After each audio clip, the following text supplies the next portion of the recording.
Tales from the Dark Side was a 1980s horror comedy anthology series created, produced, and occasionally written by the late great George A. Romero, probably best known for Night of the Living Dead and Creepshow. While it couldn't go as far as Tales from the Crypt later would in terms of gore, profanity, and production values, it still had the talents of some awesome horror maestros like Romero, Stephen King, Tom Savini, Michael McDowell, and even Clive Barker and Harlan Ellison once in a while. I have fond memories of catching reruns of both this show and the 80s Twilight Zone series on the Chiller channel when I was a teenager, and sometimes when I look back on the stories, I honestly couldn't recall if I was thinking of a Tales from the Dark Side episode or an 80s Twilight Zone episode.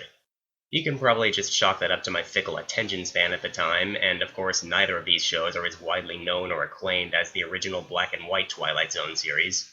But still, I like to think that says something about how well done this show was when someone could look back on it and briefly mistake it for any incarnation of the Twilight Zone. Upon revisiting them, one endearingly different thing about Darkside is the schlockier, pulpier, campier approach to a lot of the stories. Many had a comedic tone, a hokey, semi-comedic tone while still being creepy to some degree, and sometimes it went for straight-up horror stories with genuinely spooky atmosphere or disturbing subject matter. This show probably isn't for everyone, but it's a nostalgic favorite for me that honestly still holds up as very entertaining and special. So this Halloween, I wanted to spotlight my favorite episodes of this underrated anthology classic. Not objectively best episodes, not in order of scariest or funniest, just the stories that I enjoy the most. So without further ado, here are my top 13 favorite episodes of Tales from the Dark Side.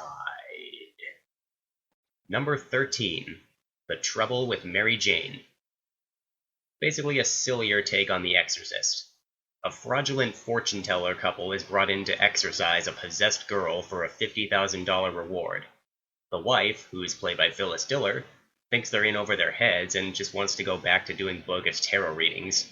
But the husband genuinely does want to help and is eager to finally try some real occult stuff, including the brilliant idea of trying to chase the demon out of the girl by summoning a bigger and stronger demon. And that goes about as well as you'd expect. This episode doesn't exactly go far enough to be laugh-out-loud funny for the most part, but the usually very surreal and serious situation of demonic possession juxtaposed with a bickering old couple of schmucks trying to make it big is pretty fun to watch. There's also the over-the-top, quote-unquote, scary faces the possessed girl makes, and the fact that her caregiver, while concerned, always seems more befuddled than genuinely horrified. Always kind of underreacting, almost as if she were just dealing with any other difficult child. Even with the tone of the episode, I can't quite tell if those parts were intentionally funny or not, but they always make me chuckle either way. Add in a couple humorous twists at the end, and you've got a solid, fun episode sitting comfortably at number 13. Number 12. Madness Room. A wealthy couple and their friend decide to have an evening of spooky fun by trying to contact the spirit of a man who died in their house long ago. The Ouija board tells them of a hidden madness room somewhere in the house, a room that has supposedly driven everyone who ever stayed in it too long insane. While the husband is skeptical and uneasy about the whole thing, they all do eventually find the madness room and venture inside.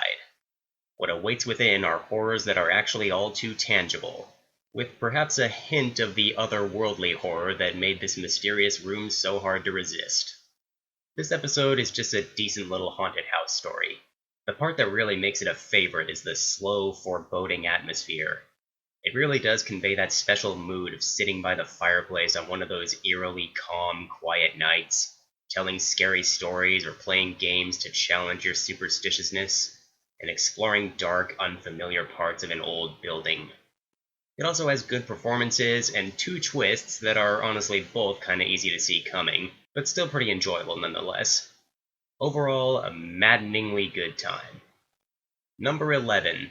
I'll Give You a Million.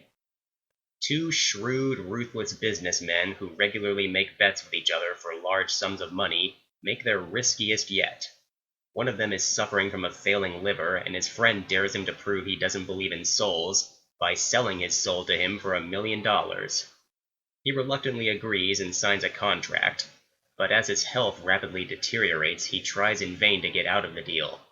and after he dies, his friend is paid a visit by a familiar but now much more ghoulish face, begging him to take possession of the soul he purchased before he comes to take it. Due to the sort of lives they've led, it seems both of their souls may no longer be theirs to sell. This one is just a timeless concept that culminates in a pretty legitimately creepy final act. A dark and stormy night may be a cliché backdrop for a scary story, but it really does make things extra ominous here. And the image of that apparition carrying his freaky, green, glowing soul on a platter is already delightfully spooky on its own. Just a morbid little parable about how sometimes neither your money nor your soul can buy redemption. Number 10. Inside the Closet. A college student rents a room in the house of a stern, secretive widower and discovers strange sounds coming from the closet. The man insists that it's permanently locked and there couldn't possibly be anything alive in there. But sure enough, the girl finds the door frequently opening and relocking itself, furniture being moved around when she's not looking, and the mousetrap she set disappearing. She soon finds firsthand that there is indeed something much bigger, more intelligent, and deadlier than any rat in this room. A room it doesn't want to share. A pretty straightforward, there's a monster in my room story, but effective and memorable enough to be a fan favorite of the series. The fact that we don't see the creature for most of the episode while it's doing more and more strange and increasingly threatening things creates a creepy presence in the room, and the heroine's building frustration and fear are well acted. The surprise at the end is also one of the most unforgettably bizarre in the entire series, and might make you speculate on why the landlord really rented out the room in the first place. Number 9. The Cutty Black Sow. A dying old Scotswoman laments that she's about to pass away on Halloween, or All Hallows Eve as she calls it. Just before her death, her great-grandson hears her raving about the Cutty Black Sow, a spiky, nightmarish pig that devours souls on All Hallows Eve. She begs him to protect her soul by keeping the fireplace going all night, with marked stones for each member of the family placed in it. Should any of the stones be removed, the Cutty Black Sow will come for the soul that it represented.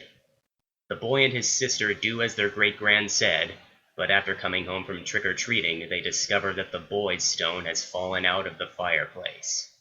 And soon he feels he's being watched by something outside, something with fiery, hungry eyes.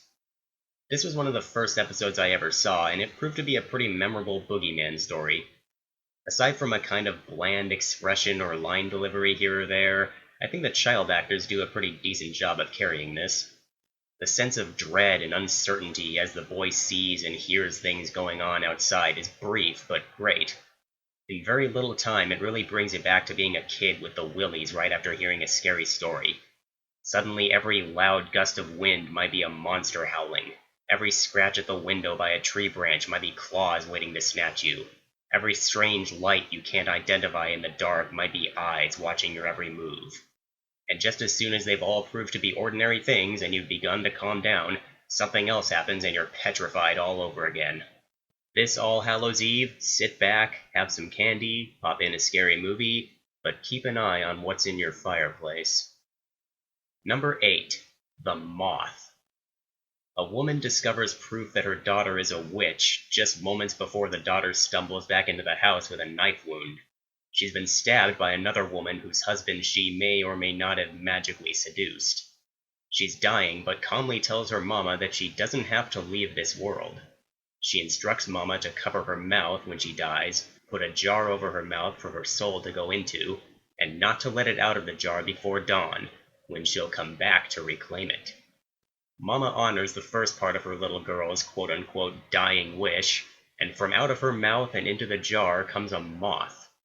However, disgusted by her daughter's wicked ways and fearful of the damage she'll keep causing if she does cheat death, Mama tries everything in her power to keep the moth and the soulless body from reuniting come sunrise, even as the body gets up and starts looking for it.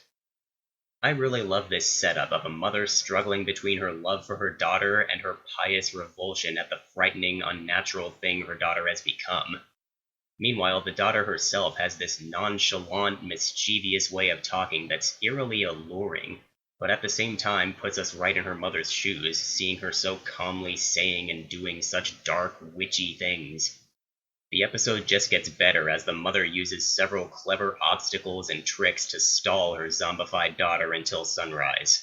It's an intriguing and delightfully unnerving two-woman show that never fails to draw me back to it like a moth to a flame.